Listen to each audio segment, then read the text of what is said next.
Bueno, muy buenos días. Continuamos con la sesión después de la accidentada edición anterior, desde donde nos habíamos quedado para hablar sobre tolerancia. Y a mí el tema de la tolerancia me empezó a interesar a raíz de que en el año 1994, o sea, hace ya 25 años, se decretó un año internacional de la tolerancia y se habló mucho sobre lo que era.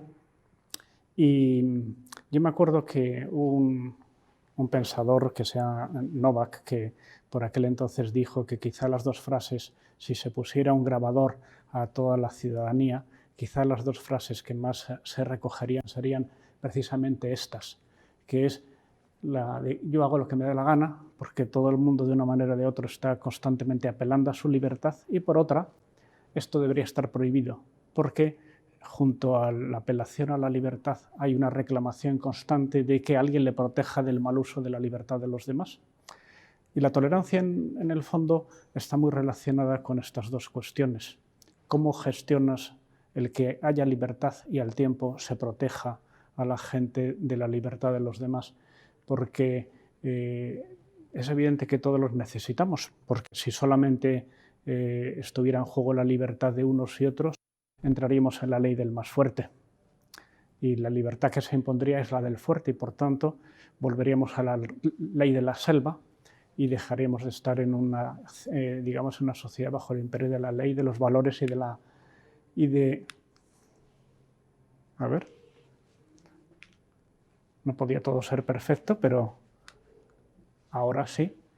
Bueno, porque las libertades se interaccionan entre sí y en ese conflicto, pues evidentemente no queremos volver a la ley de la selva, no queremos deshumanizar el mundo en que vivimos y lo que hace falta es encontrar la forma de convivir y de hacer compatibles las libertades de unos y de otros. Y por tanto, cada vez que consideremos que alguien emplea mal la libertad, se puede tolerar o se puede permitir. Y esa es un poco la ciencia que está detrás de la tolerancia y que no sé por qué tiene tan poco alcance. A ver.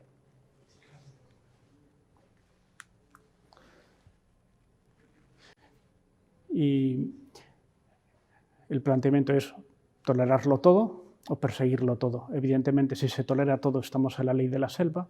Si se quiere perseguir todo, pues digamos, entraríamos en un estado represivo en el cual pues, hay un esfuerzo por prohibir todo aquello que se considera malo. Pero hay un problema y es que las personas no somos perfectas. Y entonces, como nadie es perfecto, todo el mundo sería reprimido de una manera angustiosa.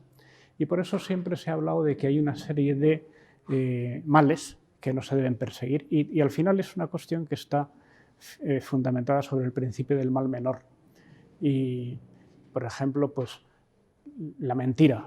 Pues la mentira se persigue, sí, pero la mayoría de los ordenamientos jurídicos lo que hacen es perseguir la mentira cualificada, por ejemplo, la mentira en un documento público o la mentira en una declaración judicial, pero no puedes perseguir cualquier pequeña mentira que una persona diga en su casa o en su intimidad porque sería un régimen, aparte de imposible, sería un régimen asfixiante.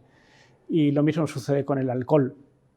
Pues la mayoría de los ordenamientos consideran que la ebriedad es un mal, pero al tiempo solamente lo persiguen si es conduciendo o si es pues en el trabajo o en situaciones que a uno le parece que entrañan un peligro y que tiene unas consecuencias más importantes. Esto no sé por qué falla, pero... Bueno, y las raíces cristianas, en la cultura cristiana, la tolerancia casi siempre se ha vinculado a la parábola del trigo y la cizaña, porque os acordáis que en esta parábola, cuando se habla de quitar la cizaña que se había sembrado junto al trigo, el Señor dice que mejor esperar a que crezca, porque si no, al quitar la cizaña se llevará también el trigo. Y es un poco esto mismo que sucede. Si uno quiere perseguir lo malo, al llevarse lo malo, se lleva también lo bueno, porque lo que hace es generar tal conflicto y una sociedad tan asfixiante que el mal que produce es peor que el mal que quiere extirpar. Y esa es lo que hay que hacer y tiene un sentido, digamos, cristiano muy claro, que lo que se trata no es de un relativismo, que decir que no existe mal o bien, sino lo que se trata es de ver qué mal debe impedirse y qué mal debe tolerarse.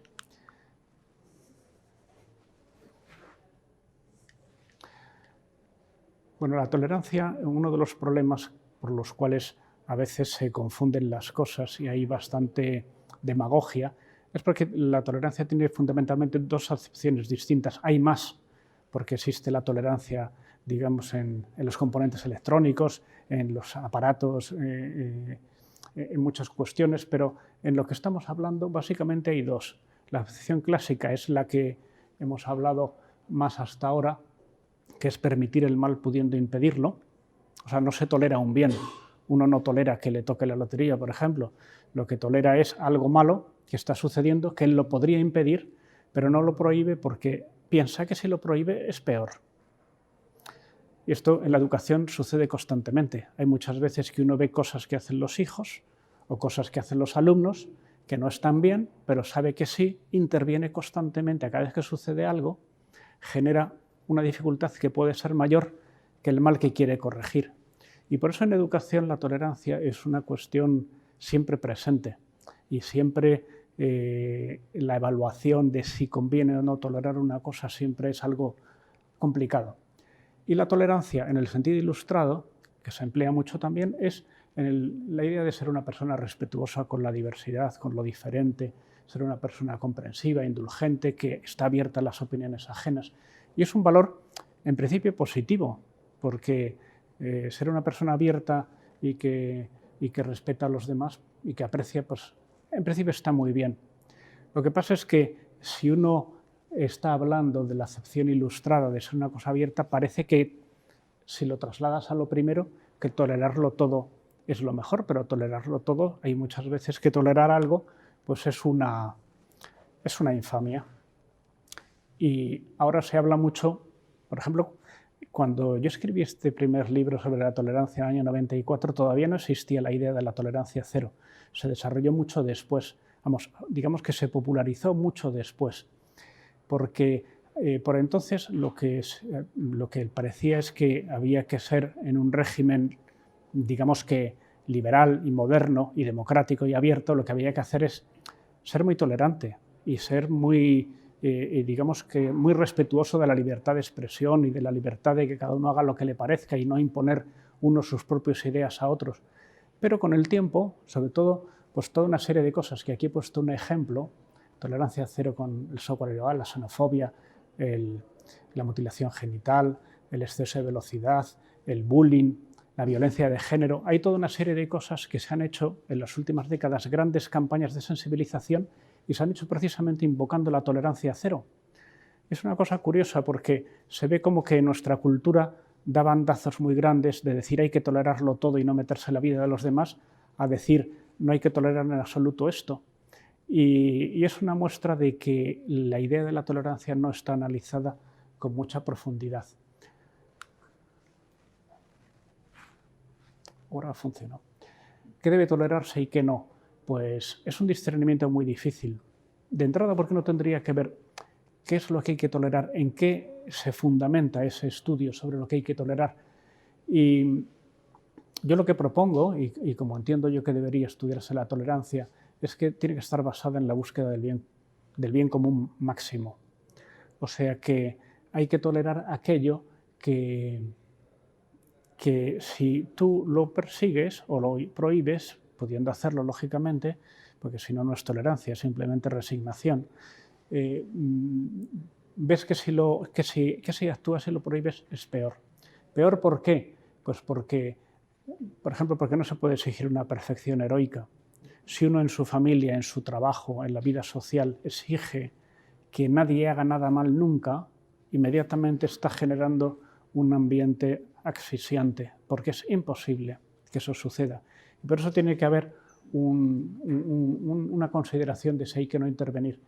Y luego el principio del mal menor, y es que para evitar males mayores, para no impedir bienes mayores, hay veces pues, que hay que permitir el mal.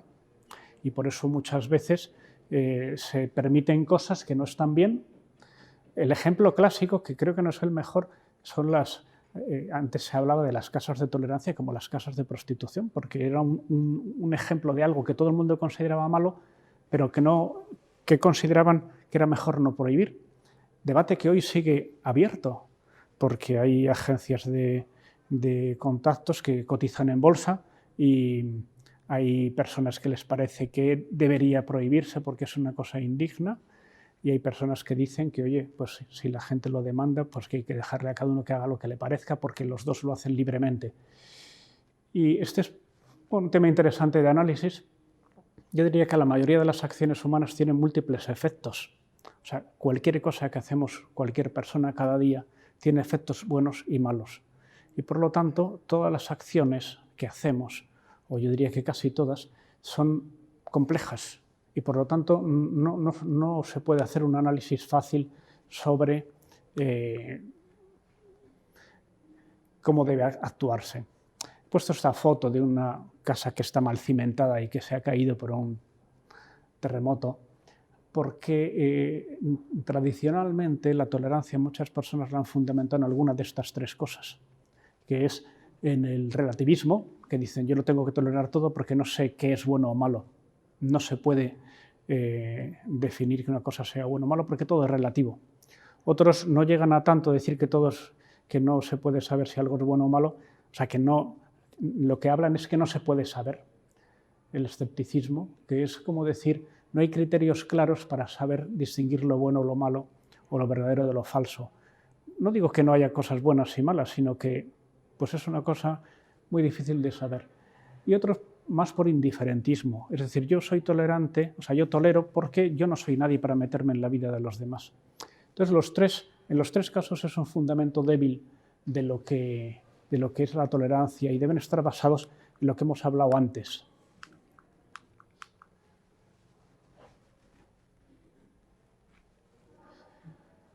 Peter Kreeft, que es un pensador americano muy conocido, cuando hablaba del relativismo, dice que el relativismo solamente funciona en el mundo de la teoría. Cuando uno va a la realidad, inmediatamente deja de ser relativista. Y ponía el ejemplo, le decía a sus alumnos, porque en una clase al hablar de estas cosas le decían, ¿y por qué usted nos impone sus valores? Y él dice, bueno, vamos a hacer un ejemplo.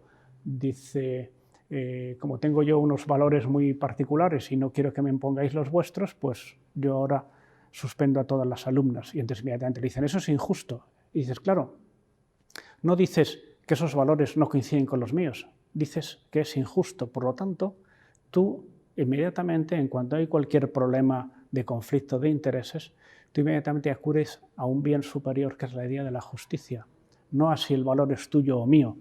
Por lo tanto, en la práctica la gente sí quiere los valores absolutos. Hay gente que dice que la intolerancia no debe permitirse, pero si le roban la cartera querrá que la policía pues detenga al ladrón y se le devuelvan la cartera, ¿no? Y por lo tanto, cuando las cosas salen del mundo de la teoría, van al mundo de la realidad, todo el mundo cree en los valores absolutos. Todo el mundo, por ejemplo, si alguien le quiere matar, uno no dice, bueno, su valor, su consideración acerca del valor de la vida es distinto del mío y él piensa que puede hacerlo.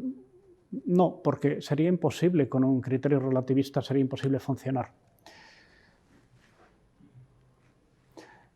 Bueno, también es importante distinguir lo que es tolerar el mal y permitirlo y dar derecho a hacerlo. No es lo mismo despenalizar algo o no castigar algo, no perseguir algo, no es lo mismo que declararlo legítimo de modo positivo. Hay muchas cuestiones que se pueden despenalizar o se pueden no perseguir, pero una cosa es eso y otra cosa es considerarlo un derecho o financiarlo con dinero público. Evidentemente, no es lo mismo permitir el mal menor, no es lo mismo que hacer el mal para obtener un bien, porque eso sería que el bien justifica los medios. Voltaire, que fue un pensador francés, sabéis que se hizo muy famoso, escribió un libro que se tituló El Tratado de la Tolerancia y ha sido durante más de 200 años repetido sus frases, que son bastante demagógicas por mucha gente. Y él decía que se puede tolerar todo menos la intolerancia. Y entonces es una cosa perfectamente contradictoria, porque Por ejemplo, si la policía detiene a alguien, la policía está siendo intolerante con el ladrón, pues el ladrón lógicamente debe ser intolerante con el policía, que es un intolerante. O cualquier ley que imponga cualquier cosa está siendo intolerante y por lo tanto no se puede tolerar. Eso de nuevo nos volvería a la ley del más fuerte, ¿no? Sería, pues todo el mundo se consideraría un intolerante a los demás y lo que haría sería una pugna de a ver quién es más fuerte defendiendo sus ideas. Por eso la tolerancia no se puede fundamentar sobre sí misma, sino que tiene que estar fundamentada sobre los valores que hemos dicho, y por eso la tolerancia exige convicciones fuertes, entre otras la convicción de que hay que respetar a los demás. Por eso yo diría que la tolerancia, una persona que es tolerante es una persona que está fundamentada sobre la convicción de que hay que respetar a los demás y que tiene una consideración con el valor y la dignidad de los demás. Y el relativismo, en cambio, sorprendentemente, las personas relativistas son luego muy dogmáticas al imponer su relativismo. Yo recuerdo una mesa redonda con Gregorio Peces Barba, que siempre pues, ha sido en España como el gran, digamos, la gran figura del relativismo, sobre todo en el mundo del derecho. Pues claro, le plantearon o sea, él un poco lo que viene a defender es que el derecho y lo generan las mayorías y entonces, pues bueno, hay muchas contraindicaciones. Por ejemplo, no hace falta ir al caso de Hitler, por ejemplo, que fue elegido por una mayoría absoluta con unas elecciones más o menos democráticas y que por tanto hubo una mayoría del pueblo que eligió esa forma de gobierno. Está el caso, por ejemplo, de los talibanes. Si los talibanes, digamos, tratan a la mujer como la tratan, por ejemplo, y su actitud y su funcionamiento es aprobado por la mayoría, pues teóricamente, según un relativista, diría, si la mayoría lo quiere, pues eso está bien.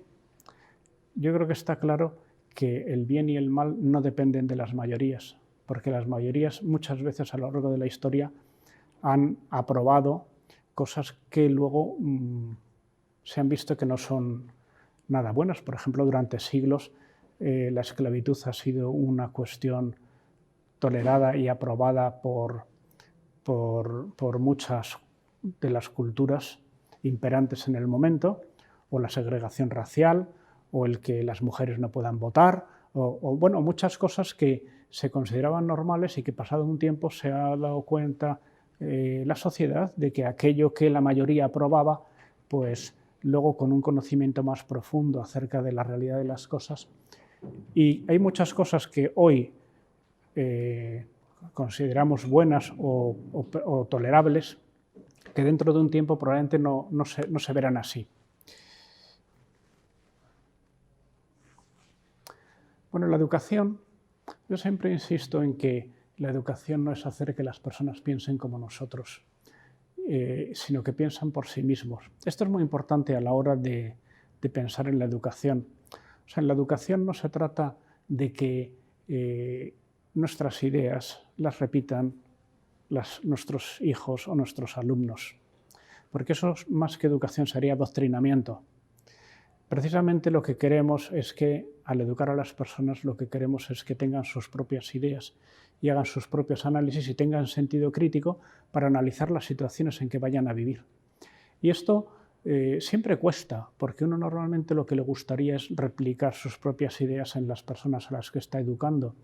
Pero precisamente la grandeza de la educación está en hacer que las personas puedan analizar por sí mismos las cosas y que sus ideas no estén fundamentadas en que se las hayamos dicho nosotros, sino en que las entiendan y las hagan suyas.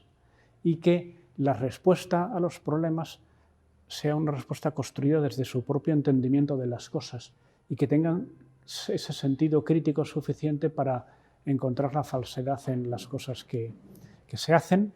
Y es una muestra, esta tolerancia, de hacer bien las cosas en educación. Y por eso esa actitud de apuntar las ideas, de invitar a la reflexión, de no vivir en un exceso de evidencias, de no querer dejar todo demasiado cerrado al explicar las cosas, Esto sucede mucho al adulto con los niños, con los hijos y con los alumnos, que tenemos tendencia a imponer las cosas ya cerradas, cuando precisamente el mejor modo de transmitir las ideas es haciendo que la persona llegue a ellas por su propio razonamiento. Y la inteligencia en el modo de transmitir las ideas está en muchos casos en saber deducir las cosas de un análisis en el que no se imponga el resultado, sino que se llegue a él por el propio razonamiento. Y esto es una idea interesante de cómo la tolerancia tiene que estar presente en la forma de educar. A todas las personas nos resulta mucho más útil, más que nos digan a ti lo que te pasa es esto y lo que tienes que hacer es esto otro, nos entra mucho mejor que nos dejen analizar las situaciones y nos dejen llegar a las conclusiones por nosotros mismos, y que tiene que ser esto como una tradición en nuestra forma de educar, o sea, enseñar a formarse opinión propia y enseñar a mejorarla siempre. Cuando uno dice, yo siempre he pensado esto, pues decir, hombre, si tú siempre has pensado lo mismo durante muchos años, pues a lo mejor está muy bien o a lo mejor no, porque las ideas normalmente evolucionan, se matizan, se perfeccionan, se completan. Y cuando en un conjunto de personas todos piensan lo mismo, quiere decir que casi nadie piensa demasiado. Porque si la gente piensa, la gente tiene distintos matices, al menos, en lo que es el abordaje de tal situación. Y lo natural es pues, el tener esa preocupación por siempre mejorar nuestra percepción de las cosas.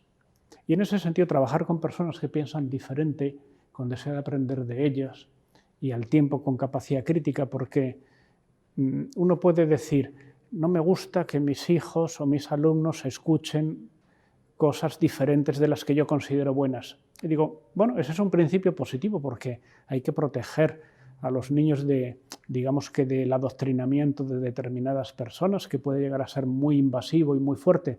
Pero eso tiene también un límite, porque si tú piensas que la forma de educar a alguien es que nunca oiga nada distinto de lo que yo le digo, pues eso tampoco es el ideal perfecto de educación, porque entonces nunca aprenderá a analizar otras ideas, nunca aprenderá a analizarlas críticamente, a defenderse de ellas o a encontrar la parte positiva que tienen, porque las ideas no se dividen en buenas y malas, todas las ideas están contaminadas por aspectos positivos y negativos, y no hay ideas perfectas y ideas totalmente malas.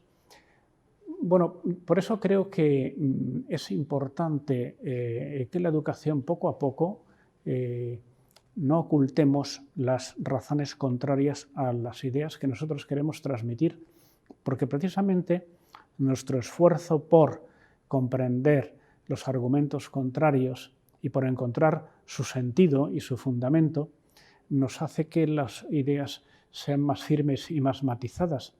Hay muchas personas que cuando hablan tienen como una rotundidad y un exceso de evidencias, que te das cuenta que esas ideas suyas impuestas desde la autoridad pueden funcionar, pero en el libre mercado de las ideas no tienen ningún futuro, porque no se esfuerza por, digamos que, curtir o madurar esas ideas en lo que es el esfuerzo de responder a las objeciones contrarias. Bueno, aquí poner un ejemplo que además sucedió aquí en México en el año 47. Sabéis que después de la Segunda Guerra Mundial se generó un movimiento muy fuerte acerca de la necesidad de definir derechos humanos. Y después de todas las atrocidades, sobre todo en los campos de exterminio nazis, pues se generó esa corriente en la UNESCO y digamos que todo el mundo decía, es necesario que haya una declaración universal de todos los países que diga que hay cosas que son derechos humanos claros y hay cosas que son claramente malas. Y entonces se generó, curiosamente, en aquel debate como tres grandes grupos.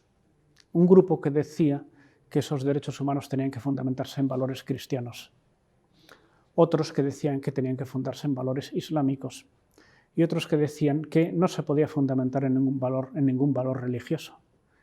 y parecía imposible llegar a una solución entre esos tres grandes bloques y que parecían que iban a echar a perder la capacidad de generar una declaración de derechos humanos. Entonces se reunieron aquí y Maritain, que fue el que dio el discurso inaugural, porque era Francia quien era el país organizador, dio un discurso memorable que fue muy comentado y que todos los asistentes consideraron que aquel discurso cambió su disposición acerca de aquel conflicto, porque había una polarización tremenda, porque ninguno quería ceder. Los que eran de raíces cristianas les parecía que era una traición el querer pensar en derechos humanos ajenos al fundamento religioso, y a los islámicos igual, y a los otros les parecía una traición pensar que los derechos humanos tuvieran que estar vinculados a una verdad religiosa, porque no todos la tenían. Y al final lo que dijo Maritain es que cabe la cooperación práctica entre personas con grandes desacuerdos intelectuales y que muchas veces, para llegar a un acuerdo en respetar los derechos, no hace falta estar todos fundamentados en lo mismo. Y de hecho, al final, pues todos cedieron y se llegó a la declaración que han pasado más de 70 años y afortunadamente casi nadie la cuestiona. Y fue un triunfo de la capacidad de entenderse las personas y la capacidad de lograr grandes acuerdos en personas que tienen grandes desacuerdos de fondo. Y yo creo que la tolerancia tiene mucho que ver con esto, de conseguir que las personas, sin necesidad de imponer sus ideas a los demás, cooperen para que el mundo sea mejor. Y ese es un principio importante. Hay una frase que me gusta mucho de Benedicto XVI que he puesto aquí, que habla de un principio de funcionamiento de la vida y educativo, porque normalmente en educación muchas veces uno nunca sabe si se está pasando de pesado y de invasivo o más bien de descomprometido y de tolerante. Y el criterio que daba aquí Benedicto XVI decía que dejando que hable el amor, sabe que Dios es amor que se hace presente en los momentos en que no se hace más que amar. O sea que el criterio de qué es lo mejor para las personas, uno muchas veces se da cuenta de que está corrigiendo no por amor a la otra persona, sino por indignación, por ejemplo, o por imponer las ideas que uno considera más adecuadas, o por desahogo de su mal carácter, o porque le parece que tiene que quedar clara su autoridad, y todo eso está pesando más que lo que es el estudio claro del bien superior o del mal menor. O sea que, o como algunos dicen también, del bien posible. Y creo que este puede ser un buen criterio de funcionamiento. Hay otra idea interesante, esto es de Juan Pablo Canata, a lo mejor le conocéis. Él habla mucho de que hay una serie de valores que son los que están a la derecha, que son valores que están en sintonía con la opinión pública, son valores que básicamente admitidos por todos y que nadie cuestiona. Por ejemplo, todo lo relacionado con la justicia social, con la liberación de las nuevas formas de esclavitud, el medio ambiente, la libertad religiosa, la promoción de la paz. En estas cuestiones todo el mundo, digamos que está a favor, no hay un gran debate. Sin embargo, en estas de la izquierda, pues sí que lo hay. Son valores que están en general en tensión con la opinión pública y que están en general sujetos a una importante polarización. Son todos los relacionados pues, con la familia, con el principio y final de la vida, la educación, la ética sexual, etc. Y bueno, hay a la hora de gestionar estas cuestiones, pues voy a poner unas frases del Papa Francisco que creo que son interesantes por ver cómo abordar estos temas que suponen una tensión de una manera que sea más fácil de asumir por todos, o sea, que vivimos en turno. Por ejemplo, en Laudato Si, si veis, cuando está hablando del medio ambiente, pues el Papa sabe unir la idea del respeto al medio ambiente, que es una idea en la que todo el mundo está a favor, con el respeto, por ejemplo, a la vida antes de nacer. y os fijáis cómo habla de un pobre, todo el mundo está a favor de la persona con discapacidad. Dices, el que no cuida de esas personas, del pobre, del embrión humano de discapacidad, difícilmente escuchará los gritos de la naturaleza. Me parece que es un ejemplo de cómo uno sabe entre los valores que están admitidos por todos, poner los que están menos admitidos en una forma bien conjuntada y que le hace al interlocutor comprender que si quiere ser coherente, tiene que defender también, porque eso es lo que da coherencia al discurso, al propio discurso. Y aquí, por ejemplo, este es el discurso del 28 de diciembre, que es el Día de los Santos Inocentes, y cuando el Papa habla de los niños asesinados, maltratados, desalojados por las guerras, las persecuciones, abusos, etc., habla de todos los casos en los que todo el mundo asiente y introduce otros que no asiente todo el mundo, pero que son igualmente coherentes con el discurso, y es los que mueren antes de nacer, privados del amor de sus padres, sepultados por el egoísmo de una cultura que no ama la vida. A mí me parece una forma muy inteligente de transmitir los valores, porque en vez de decir, porque si el Papa hace una declaración a favor del aborto, probablemente el 80% de la población estará en contra. Pero si lo hace así, hay mucha gente que dirá, tiene razón, lo coherente es esto, lo coherente es avanzar en lo que es la defensa del vulnerable. Y si uno realmente quiere defender la naturaleza y lo vulnerable y al pobre y al que nadie defiende, lo lógico es que lo defienda también. Y por eso decía en este otro documento más reciente, que a la hora de expresar lo que es importante expresar lo que uno siente sin lastimar. O sea, utilizar un lenguaje, un modo de hablar que sea fácilmente aceptado o tolerado por el otro, aunque el contenido sea exigente.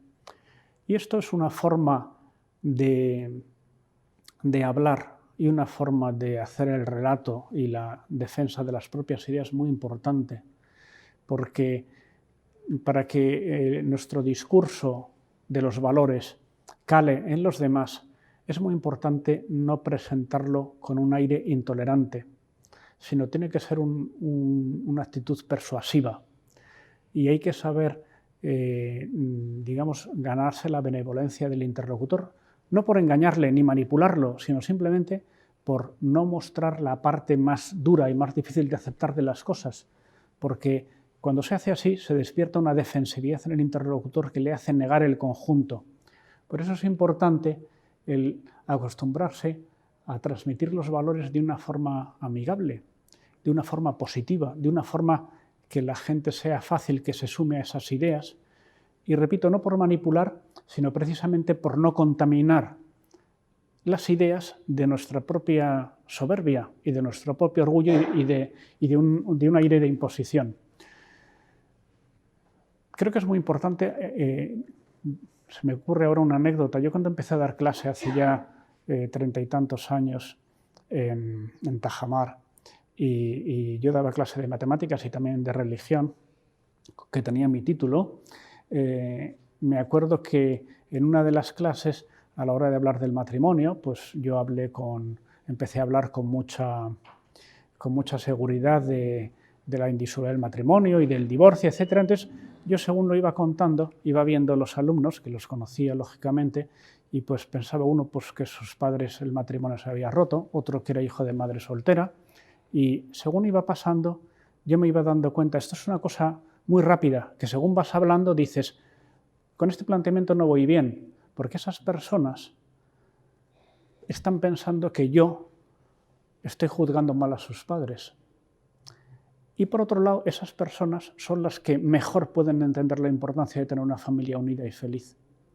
Por lo tanto, si yo cambio el planteamiento y en vez de recriminar la vida de las personas que no lo han oído bien en esto, les hablo de lo importante que es buscar que te vaya bien y buscar un matrimonio estable y feliz y intacto, pues yo creo que esas personas son las que mejor lo van a entender de todas las que están en la clase. Y luego siempre yo me he acordado como un enfoque que hay que dar a la forma de abordar la gestión de los valores. Hay que siempre pensar en cómo decir las cosas que no dejen herido a los que no lo siguen o a los que no lo quieren seguir.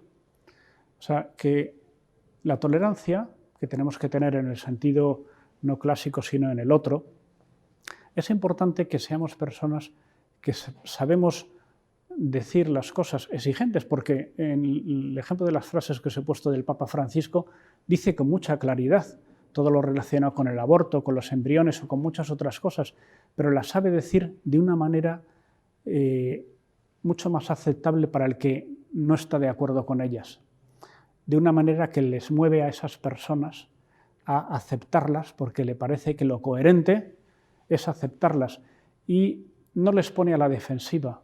Y entonces es cuando la transmisión de los valores es más efectiva. Y sobre todo lo que hace es que no resultemos nosotros unos transmisores de valores tan desastrosos que conseguimos poner en contra de ellos a la gente que nos escucha.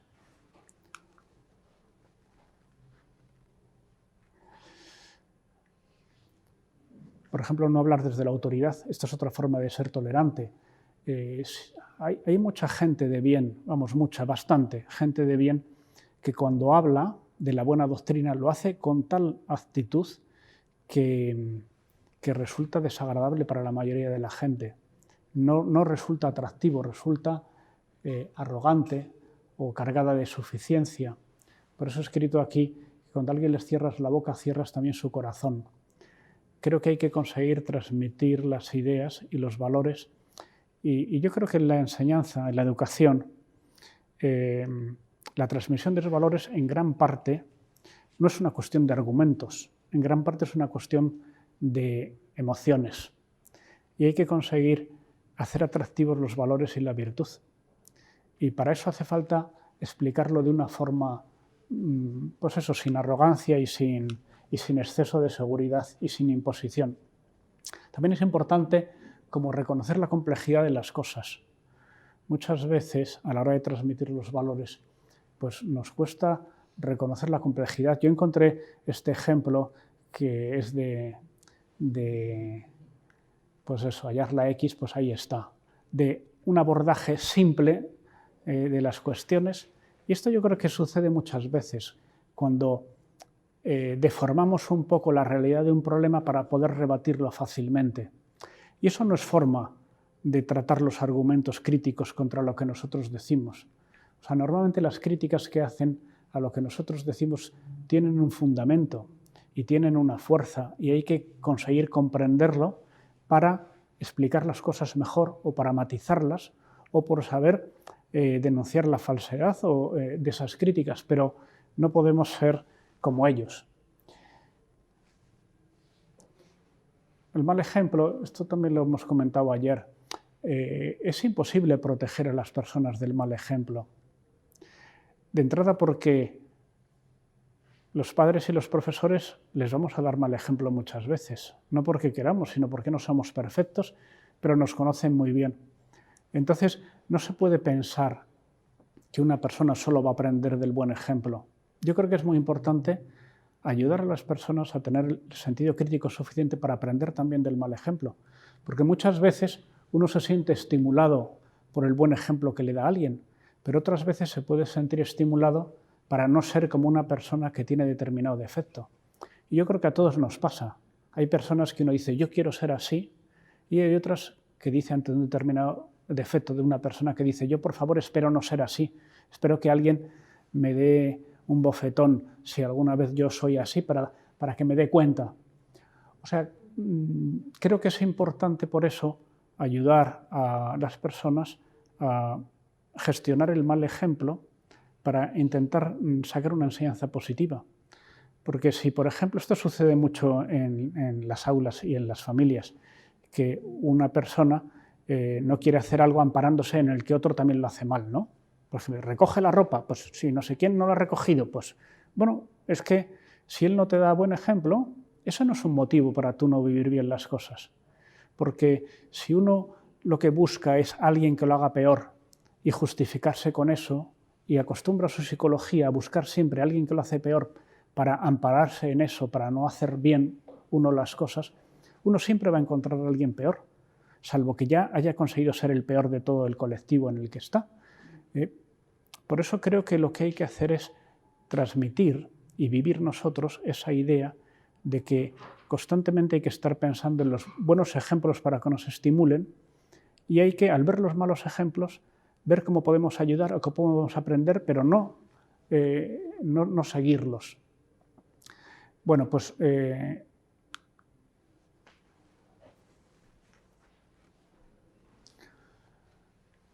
otra idea que me parece muy interesante. La gente de bien, como supongo que somos todos nosotros, tendemos a pensar que como somos buenas personas y hacemos las cosas con buena intención, pues que siempre tenemos razón.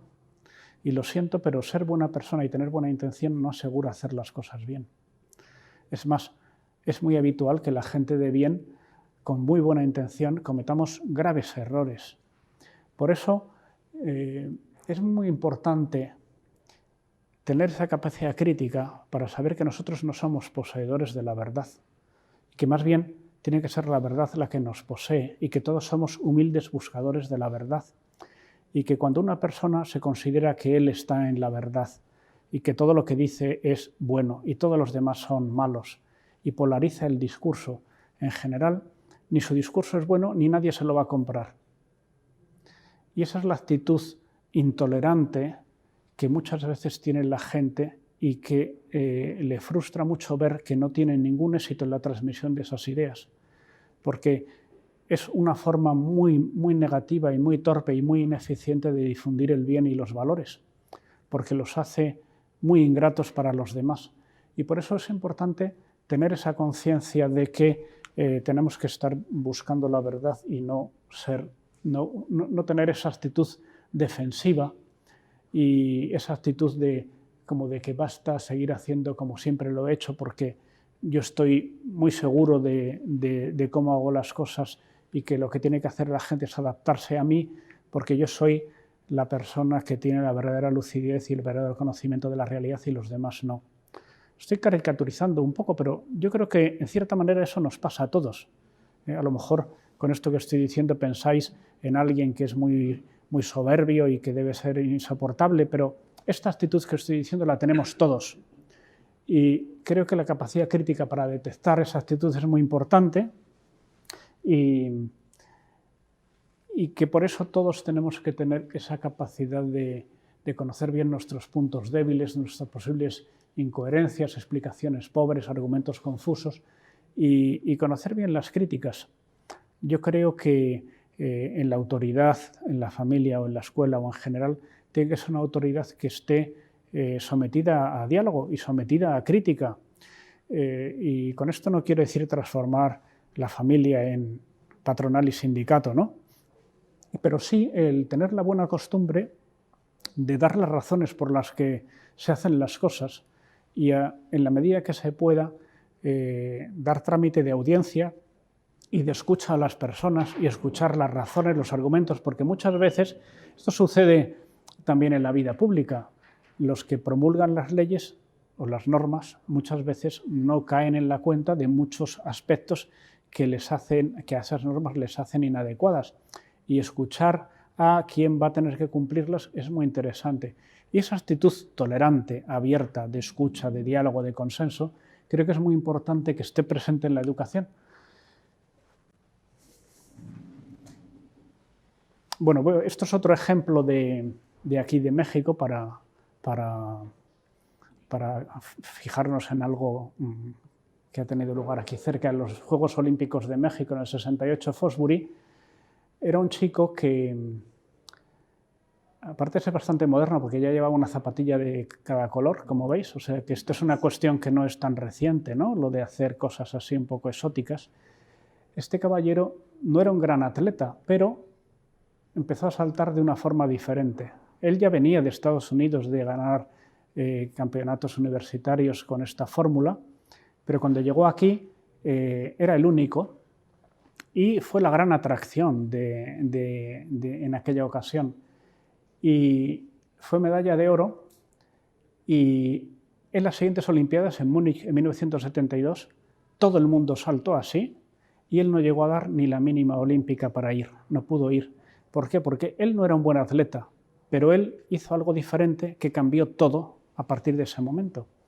Yo creo que esto es una idea importante que tenemos que tener siempre presente, de estar abiertos al cambio, que si hacemos lo mismo de siempre, pues quizá no podemos esperar resultados muy diferentes, que para hacer algo distinto, si queremos resultados distintos, probablemente haya que hacer algo diferente, y no hace falta ser un genio ni un gran atleta para hacerlo, basta simplemente tener esa apertura al cambio.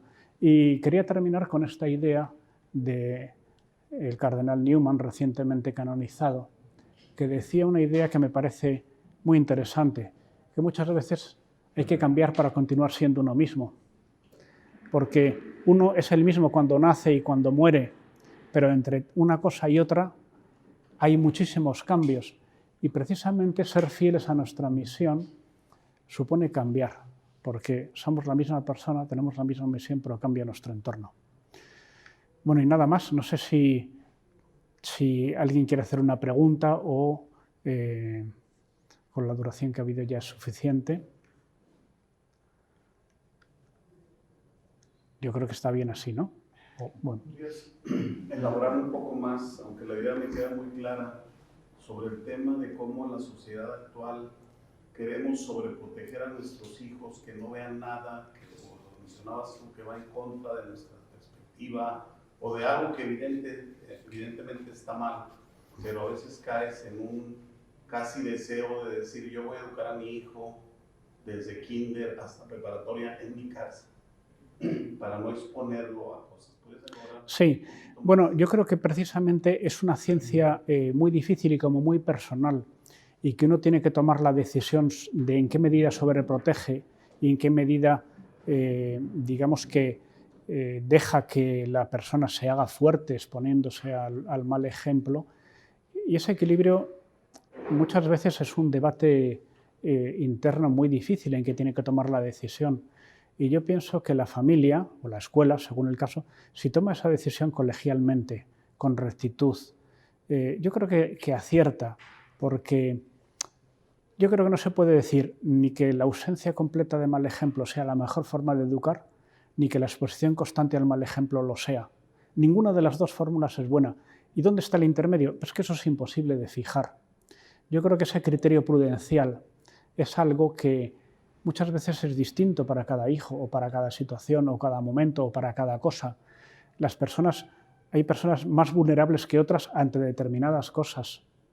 Hay personas, por ejemplo, con el estudio que son tremendamente responsables y no necesitan ninguna tutela, y otros necesitan mucha tutela, hasta edades asombrosas. O lo mismo pues, con el uso digamos, de la tecnología. Hay gente que no tiene mucho problema y hay gente que tiene una verdadera adicción.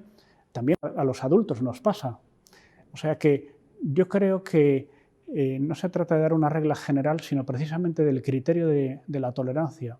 O sea, decir, yo ahora tengo que permitir esto o lo tengo que prohibir, porque lo puedo prohibir. Entonces, ¿lo hago o no lo hago? ¿Cuál es el criterio? Pues el principio del mal menor. Si lo permito, ¿qué sucede? Y entonces hay que ver qué males se evitan y qué bienes se pierden. Y entonces en el peso que se le da a cada mal y a cada bien para hacer ese cálculo es una valoración totalmente personal. Por eso la educación es totalmente personal y por eso el criterio que se emplea en una familia a lo mejor en otra no vale, porque se valoran distinto las cosas y porque las personas son diferentes. Lo que yo creo que es importante es que uno no piense que el ideal es la máxima protección y que otro no piense que el ideal es la máxima liberalidad, porque las dos ideas son tremendamente simples y creo que necesitan un equilibrio. Yo quisiera preguntar, me quedé pensando en todo este tema de la educación a la tolerancia y pensaba también en cómo ha avanzado en el tema de la sociedad algunos otros temas, pues como despenalización del aborto, cosas así, que creo que hay un fundamento muy importante, que es que no tenemos que trabajar en la base, ¿no? En la educación de la base. ¿Tú qué has visto que en otros países o que ves que pudiéramos hacer como sociedad, porque necesitamos poder contrarrestar esas Sí. cosas que van avanzando muy rápido, otro tipo de ideología. ¿Qué crees que pudiéramos hacer como sociedad para tratar de balancear o ir recortando lo que están avanzando? O sea, yo creo que las sociedades avanzan en lo que es digamos, el discernimiento y el conocimiento de los derechos humanos, y hay cosas en las que se avanza y otras en las que a lo mejor se retrocede. Porque, por ejemplo, la esclavitud. Pues claramente ha habido una tolerancia muy grande hasta que en determinado momento se ha llegado a tolerancia cero con la esclavitud. La segregación racial, lo mismo, ha tardado un siglo más. La segregación racial, pues en los años 60, ¿os acordáis que Kennedy tuvo que mandar al ejército porque una persona de color entró en la universidad? Y esto no es en la Edad Media, esto viven las personas que lo hicieron, fue en el año 61. Y uno va analizando otras cosas. El voto de la mujer, por ejemplo, el voto de la mujer en muchos países de Europa no ha llegado hasta los años 60, 50, 60, 70, 30, 40. Muchas otras cosas, por ejemplo, el tema de la libertad de culto. La libertad de culto en muchos países no ha estado permitida. Y por los dos lados, el tema por ejemplo, del aborto. Pues el tema del aborto, estamos en una dirección de máxima tolerancia y como se considera un avance social. Yo no descarto que dentro de 50 años el aborto se vea como se ve hoy la esclavitud y que digan dentro de 100 años qué animales eran estos señores que mataban a la gente y además lo financiaba la sanidad pública y además era un derecho y al que decía lo contrario lo destrozaban en la opinión pública. Yo no descarto que eso pueda suceder. Yo no sé si va a tardar 50 años o 100 o 200, pero no creo que más. Y lo mismo que la sensibilidad con el medio ambiente ha sido bajísima y ahora es muy alta. La cuestión, digamos que de género, pues ahí se ha pasado de una intolerancia en una dirección a una intolerancia en otra. Y yo entiendo que necesita equilibrarse porque a mí me parece que ahora en muchos casos se está cayendo en lo mismo que se ha denunciado. Y se podrían poner 1000 ejemplos más, ¿no? Por ejemplo, el tema de los abusos sexuales a menores. Hace 50 o 60 años había grandes pensadores que lo defendían como un derecho y pedían la despenalización de la pedofilia. Pero bueno, ha cambiado y ahora pues se ve como un mal muy malo y realmente lo es. Y así sucesivamente, durante mucho tiempo se ha considerado que las costumbres de los determinados pueblos hay que respetarlas porque no se puede imponer a los pueblos indígenas o los pueblos que tienen sus costumbres, pero bueno, si resulta que hay un pueblo indígena que su costumbre es matar, si nacen gemelos, matar a uno porque no puede alimentar a los dos, pues hombre, no sé si esto del infanticidio pues debe tolerarse porque es una costumbre ancestral de un pueblo, o la ablación femenina pues en muchas otras culturas. O sea que son problemas de tolerancia complejos y que, lógicamente, hace falta al final que la opinión pública lo apruebe, porque si no lo aprueba la opinión pública, los parlamentos no lo aprueban y la gente no gana elecciones con ese programa. Por eso creo que para conseguir que cambien la percepción de las cosas hay que conseguir que cambie la percepción de la gente. Es verdad que a veces, cambiando la legislación, se cambia la percepción de la gente. Suceden las dos cosas, pero en fin, podríamos hablar de muchos ejemplos en que normalmente ha ido por delante el cambio de la percepción sobre el cambio legal. Y por eso es por lo que insistía tanto en que hay que encontrar una forma de exponer las ideas que resulte atractiva, que la gente lo entienda, que en el mundo de las emociones sea asumible. No se trata de acumular argumentos, ni de hablar más fuerte, ni de pegar más gritos, ni de ser más violento, ni de ser más intolerante, sino se trata de hacer ver el atractivo de las ideas que consideramos que son las positivas y las que son congruentes con la naturaleza. Algo con lo que me quedo,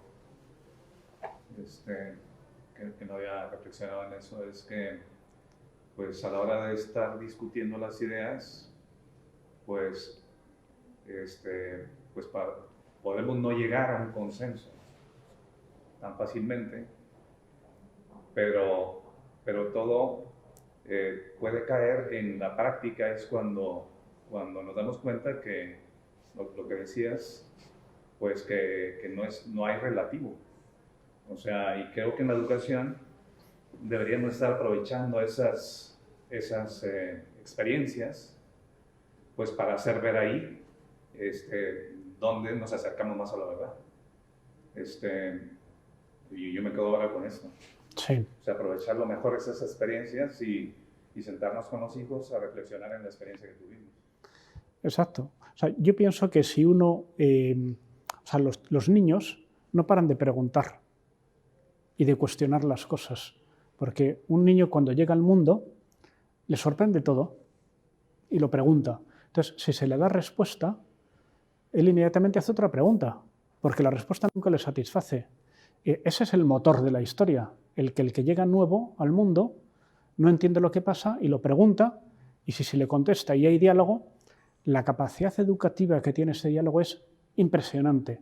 Ahora, si en vez de contestar a su diálogo y a sus preguntas, que suelen ser siempre muy pertinentes, más bien se le responde con la autoridad o con la imposición o con el no seas pesado o con el que tengo mucho que hacer, pues digamos con el tiempo va desapareciendo ese interés por profundizar en las cosas. Y yo creo que ese es el gran problema. Por eso yo creo que una de las cuestiones donde debe hacerse presente esta reflexión sobre la tolerancia es en el diálogo que se tiene con los niños y en el conseguir que sea, porque además es que se aprende muchísimo de ellos, porque, bueno, todos lo habréis oído, os habrá pasado y se lo habréis oído de muchos padres, que hay muchas veces que una pregunta, una reflexión que te hace tu hijo, te da cuenta de que tienes en tu vida una enorme incoherencia. Pasan cosas muy simples. Tú le dices a tu hijo que no diga palabrotas y te dice, oye, pero tú las dices. Dices, ahí va, pues vaya problema, pues a ver qué hago. Pues bueno, pues no me queda más remedio que dejar de decirlas. Hemos terminado. O que dice, pues es que no tengas caprichos en no sé qué. Y dice, pero si tú los tienes. Y dices, ahí va, pues yo si quiero exigir en esto, pues tengo que exigirme a mí. Y luego un momento dice, bueno, es que yo siempre voy a tener defectos. ¿Cómo voy a exigir a mi hijo si siempre me va a echar en cara los defectos? Dice, bueno, precisamente ese es el diálogo. Es, oye, defectos tenemos todos, pero lo que nos tiene que unir es que luchamos para mejorar. Yo no te quiero decir, yo soy perfecto y tú tienes que imitarme a mí. Dice, no, todos tenemos que imitar a los valores a los que aspiramos, pero ninguno somos poseedores de esos valores. Yo voy a intentar darte ejemplo, pero no siempre lo voy a conseguir. Y yo tengo que aceptar si algún día tú me dices, papá, que no me has dado buen ejemplo. Y no es una negación de la autoridad, es, bueno, eso se ha trasladado a la opinión pública. Antes los decretos de los reyes, de los emperadores, no eran recurribles, ahora sí, ahora tienes que sujetarse, hay unos derechos del ciudadano. Y yo no digo que haya que plantear la familia como los derechos del hijo, ni que haya un recurso, ni capacidad de alegaciones y cosas, sino que en un entorno familiar y no formal tiene que haber esa actitud de que todos somos humildes buscadores de la verdad. Muchas gracias. Pues nada, pues gracias a vosotros y... Apoyo a estos 40 años del Liceo de Monterrey. Muy bien, pues enhorabuena.